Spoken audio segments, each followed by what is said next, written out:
Om Namo Bhagavate Ramakrishna for Seekers of God. Spiritual Talks of Mahapurush Swami Shivananda. Continuation of Chapter 68, Episode 146, page 177. Mahapurush Maharaji says that Sri Ramakrishna is at all times the Kalpataru, the wish-fulfilling tree. The devotee, Maharaj, on this day, footnote, 1st January 1886. Sri Ramakrishna assumed the role of the wish-fulfilling tree, Kalpataru, and showered his grace on quite a number of devotees. Footnote.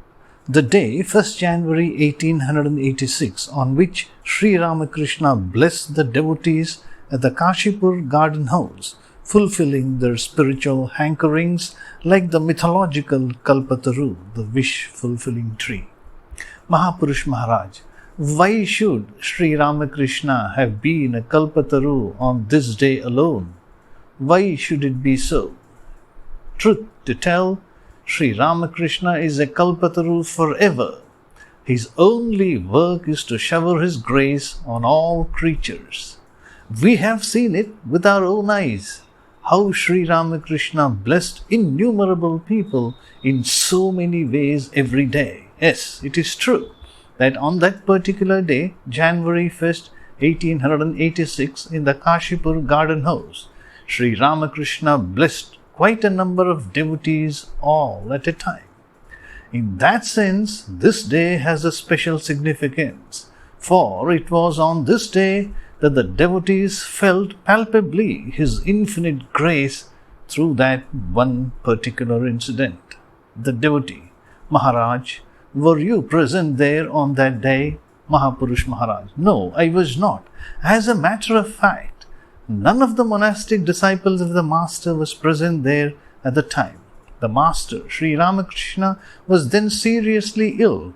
Our hearts were then full of the spirit of renunciation, Vairagya, Tyaga. He was then passing through, Sri Ramakrishna was then passing through such a critical period of illness that we kept vigil by turns all the 24 hours of the day. The lay devotees would come during the daytime according to their convenience, and they would arrange for the medicines, diet, and all other necessary expenditure.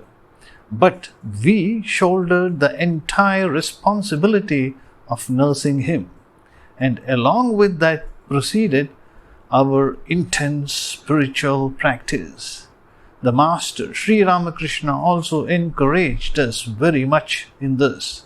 He would call us individually and guide us on the right path of spiritual disciplines. He kept himself informed about the progress made in our meditation and the kind of visions each of us was having. At night, Swami Vivekananda would sit with us in meditation round a blazing fire under the sky, and sometimes we would also sing devotional songs.